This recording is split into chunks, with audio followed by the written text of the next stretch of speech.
Pemirsa, perdagangan saham di Bursa Efek Indonesia baru saja berakhir dan kita akan membahasnya bersama dengan Lotus Andalan Sekuritas. Ya, untuk membahas bagaimana pergerakan IHSG sepanjang hari ini, kita telah terhubung dengan Krisna Dwi Setiawan, Head of Lot Service Lotus Andalan Sekuritas. Selamat sore, Pak Krisna. Selamat sore, Elisa. Ya, Pak Krisna, kita lihat hari ini IHSG kembali ditutup menguat setelah kemarin memerah, namun nampaknya kita cukup kokoh hari ini di zona hijau. Ini sentimen apakah yang cukup menopang penguatan IHSG hari ini, Pak Krisna? Ya, kelihatannya ini masih sama dengan apa yang sentimen apa yang terjadi kemarin juga ya. Kita betul-betul merasa market ini merasa ada euforia dengan dengan memulai titik terang bahwa kemungkinan kita akan segera mendapatkan vaksin ya. Itu menjadi katalis utama semaraknya market di 2 hari terakhir, meskipun pergerakan IHSG-nya mungkin tidak sebagus hari ini. Jadi saya rasa dengan ada titik terang kedatangan vaksin ini memberikan optimisme bahwa sudah ada kepastian dan mungkin sesuai dengan perkiraan sebelumnya, perkiraan pelaku pasar bahwa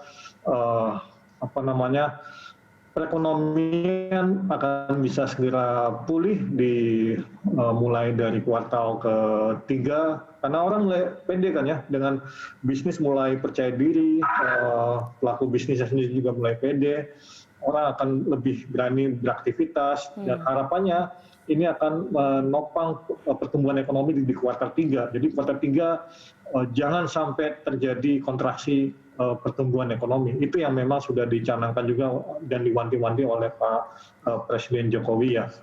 Kira-kira seperti itu, Eliza. Oke, meskipun kalau kita lihat pertambahan kasus COVID-19 di tanah air ini kan masih kita lihat grafiknya atau trennya masih menarik ini atau masih naik bisa dikatakan gitu. Seberapa besar ini juga mempengaruhi pergerakan IHSG sebenarnya?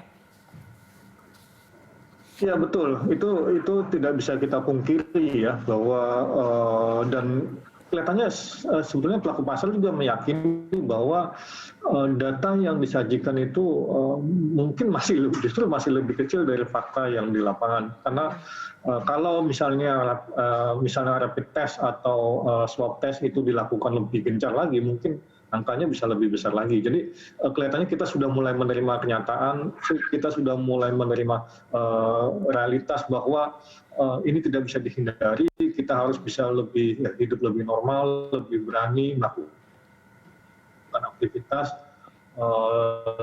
dengan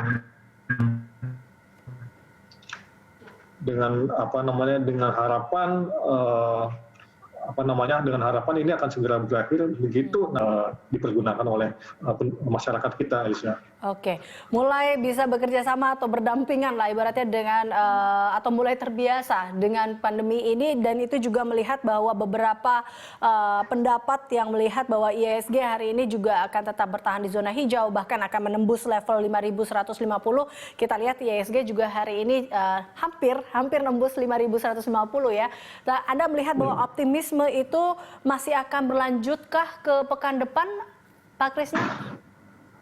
Saya punya keyakinan seperti itu, Elisa, karena kalau kita perhatikan pergerakan saham hari ini sudah mulai merembet ke sektor-sektor yang agak sensitif dan agak yang biasanya dihindari ketika kepercayaan diri dari pelaku pasar ini meredup. Misalnya sektor konstruksi, sektor properti ya. Ini kan 2 sektor yang terdampak cukup parah dari pandemi ini, dan kinerjanya kita tahu juga tidak kurang baik ya, kurang baik, dan hari ini itu udah mulai dilirik, udah mulai menjadi buruan investor lagi. Itu menandakan atau menunjukkan bahwa optimisme dan juga kepercayaan diri investor kelihatannya sudah mulai bangkit lagi, dan ini kelihatannya bisa berlangsung awet ya, agak lama lagi. Kalau sekedar sampai besok rasanya kelihatannya bisa bertahan, bahkan mungkin sampai pekan depan ya, harapannya seperti itu. mudah-mudahan ISG juga bisa mendekati level psikologis barunya di 5.200 ya. Kalau tidak di awal pekan depan, mungkin di akhir pekan depan, Eliza. Oke, nah ini ada juga kita lihat di mana Presiden Jokowi menyebutkan ekonomi Indonesia di kuartal 2 ini mungkin akan tumbuh minus sekitar 4 sampai dengan 5%. Ini Anda melihatnya seberapa besar sih ini juga mempengaruhi tentunya selera dari pasar ataupun investor melihat tanggapan ini? Ya, itu data yang sudah kita lewati ya. Jadi kuartal 2 itu kita tahu benar, kita alami sekali bahwa itu memang puncak atau masa periode parah-parahnya kita. Itu awal lockdown, awal PSBB diterapkan dan waktu itu aktivitas ekonomi benar-benar terhenti sama sekali ya, benar-benar sepi. Jadi kita cukup memaklumi dan kita rasanya bisa menerima itu. Yang penting nanti memasuki kuartal 3 ini itu udah lebih baik. Dan kelihatannya optimisme itu ada karena kalau kita perhatikan aktivitas ekonomi, aktivitas masyarakat di kuartal ketiga dimulai di bulan awal Juli lalu silam itu kan sudah kelihatan sekali ya. Jalanan di Jakarta misalnya itu sudah mulai cenderung normal, sudah mulai macet, ya kan, orang sudah mulai memberanikan diri untuk ke mall, ya kan, atau ke pusat-pusat keramaian. Jadi itu menunjukkan bahwa harusnya di kuartal ketiga ini bisa perekonomian bisa pulih, bisa tumbuh positif, Eliza. Ya. Setelah kuartal 2 kita berdarah-darah, diharapkan di kuartal 3 ini tumbuhlah optimisme ya dari yang kemarin atau tumbuh lebih baik seperti itu ya. Iya, itu yang lebih penting. Ya. Nah ini terakhir Pak Krisna, Anda melihat bagaimana peluang besok menutup akhir pekan, kira-kira ISG akan berada di mana dan rekomendasi tentunya dari Anda saham-saham apa saja yang patut dicermati? Iya, sampai dengan akhir pekan ini kelihatannya ISG akan ada di rentang 5.100 sampai 5.200.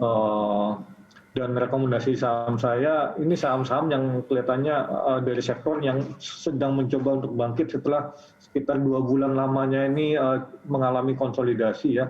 Dari sektor properti saya rekomendasikan saham Sumarekon dan Pakuwon. Ya, kita lihat mall sudah mulai hidup lagi kan ya. Kemudian dari sektor konstruksi saya rekomendasikan saham PT PP dan Wijaya Karya. Kemudian dari sektor tambang, saya merekomendasikan saham Aneka Tambang dan Indika Energi, INDI, Elisa. Oke, baik. Terima kasih Pak Krisna telah bergabung bersama kami pemirsa. Krisna Dwi Setiawan, Head of Lot Services Lotus Andalan Sekuritas.